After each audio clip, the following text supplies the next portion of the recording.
Focus,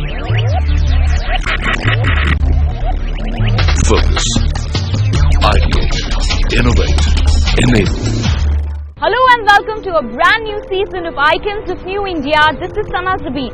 Join me as we delve into what makes these dynamic businesses and the brains behind them tick. Over the next couple of months, we will feature 2 business personalities each episode and find out their success mantras.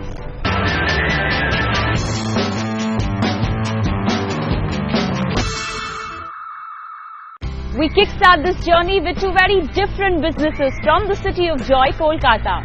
One guiding students to build their dreams and another a dominant player in gold and diamond jewelry.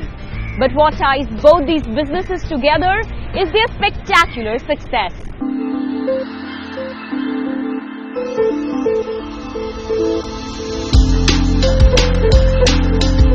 With a vision of bringing the world within the reach of every student in India, Ravi Lochan Singh had a tough time convincing his family about his plan for a startup. However, due to his far-sighted vision and sheer determination, Global Reach is today probably one of the best placement companies in the country. I was actually looking for my younger son to study in Australia. And at that point of time, I never knew that Australian universities, they work through the agents. That was a totally new experience for me. I did my chartered accountancy from Kolkata, So I saw Global Reach in Kolkata. So I requested one of my colleagues in Kolkata to know about Global Reach, what is this Global Reach about, and he gave me a very good report about Global Reach. So I started talking to Ravi Lochan Singh about my child basically. And the whole conversation ended into our relationship. But to me, it is a wrong policy move by the Australian government. Transforming challenges into opportunities and converting business queries into long-lasting relationships is something Ravi has mastered really well. Let's find out about the Global Reach story from the man himself. Welcome to the show, Mr. Singh. Hi. It's been an interesting journey for you from when you started out in 1991. Yep. So can you tell us a bit about how the company started and what were the initial few years like? So when we were students back in India, it was quite difficult for us to be able to get information on universities and colleges around the world.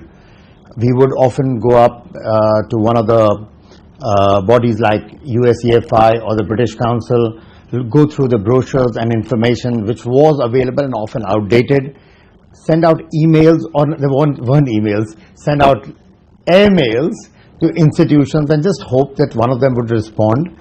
And once we received a few brochures, we would apply, and then several months down the line, we would get an admission, and then we would end up at that institution. So when we were finishing a program of study, we were studying an MBA program, and we knew that we were going to come back and try our hand at something new. We thought, how about setting up a counseling or a career counseling division, where we would write to institutions in advance, collect their brochures and information, get to know about the admission requirements at various institutions. And so when a student walks in, we are able to cut down about 8 months of their homework. And this could just become a niche or a new kind of a service that would offer in a country which was just opening up. As a student enters, we first ask the student which country, what's the qualification of a student, like what he or she wants to do.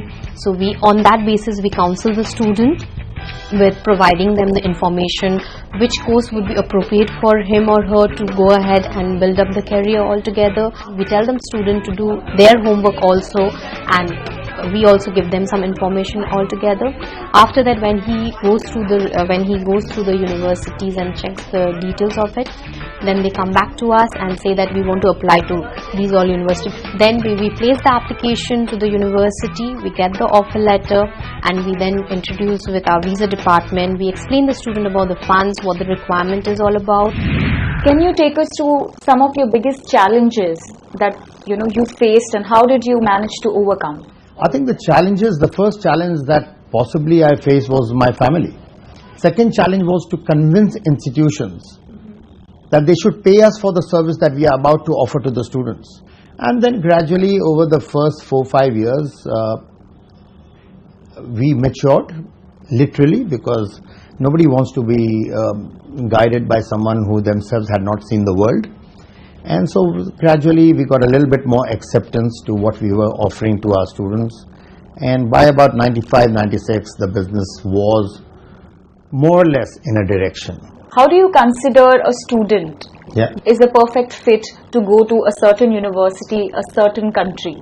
What is the parameter? Once we know a little bit about the student and about the aptitude of the student, the career direction that the student could take, I believe every single student who comes into our office has certain positives about themselves, and it is often not coming out of their mark sheets that they hold in their hand. So when we really look at the student, we try to look at his aptitude. Is he more social? What kind of career he can get into? Sometimes we involve an external career counselor to do an aptitude test for them. It just confirms some of the things that our counselors get a little feel from the student. Then working on that, we start to match up with their future plans. So when you identify a person's potential, the candidate's potential, what is the next step? I think the process starts well in their final year of their studies, because they also need to clear a few tests. For example, there's an English proficiency test like an IELTS or a PT which they need to clear. Now we need to apply a few months in advance to that. And so when we really look at it, we are looking at least the student being in contact with us for a period between 6 and 9 months. Basically, I contacted Global Reach in the month of May, the initial beginning of May, alright, and when most of the work was done, and the delay also caused because of from my end itself, in terms of choosing the right course, and then my college, the college that I'm going to be joining, I intend to join. The representative came from New Zealand, I met with him, and I took a few days, probably a week's time to decide, which is otherwise it would have been done probably faster than me. Alright, so how do you make sure that you choose the right person? You employ the right person in your team. The first and foremost thing that we look for is good communication skills. We believe that we can hire someone who has studied any line of work, because in the end the student is going to be following any career plan. We need very strong communication skills.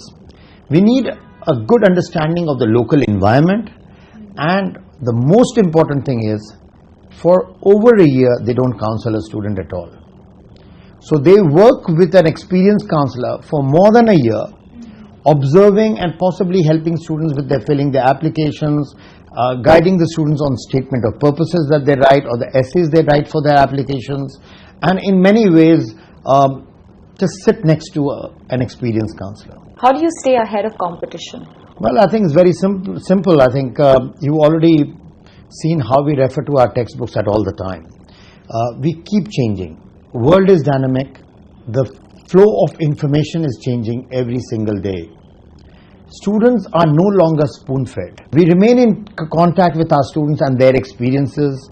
Whenever they are traveling into their whichever location it is, we hold small get-togethers where they can talk to future students. So we have a lot of this information flowing both ways. The fact that you're changing lives, you're basically helping students get and achieve their dreams every day, and that to me is a tremendous sense of satisfaction, and that does help you go to sleep at night peacefully, where you know that possibly today you've made one person have a better future. My last question to you is, what are the greatest opportunities ahead of you, and how do you plan to capitalize on them? Yeah, we've been expanding. We've been expanding out of East India, because for a long time we were locked inside East India. We are also opening second-level branches in Nepal, beyond Kathmandu. We've opened a branch in Bhutan, beyond Thimphu. We are looking and closely considering Myanmar. These are in terms of expansion of offices. Internally, we are bringing in several changes. Now students are able to take the English proficiency tests within Global Reach offices. We are looking at various automation and online tools which can make virtual counseling possible. So there are a number of these factors coming in. Also, the opportunity lies in United States of America, because most of the universities, which for a long time, they did not employ people to provide information for them. But in the last couple of years, or I would say last 6, 7, 8 years, there is a move in that direction. We say the Global Reach 2.0 takes birth this year. And so we can say this is our 1991 once again in 2016. And we hope that the next couple of years we'll do something new, we'll meet more interesting students, and hopefully we'll build more careers. All right, so thank you so much for joining us on Icons of New India, and we wish you all the best with Global Reach 2.0. Thank you. Thank you very much. Well, that was the story of Global Reach and Ravi Lochan Singh.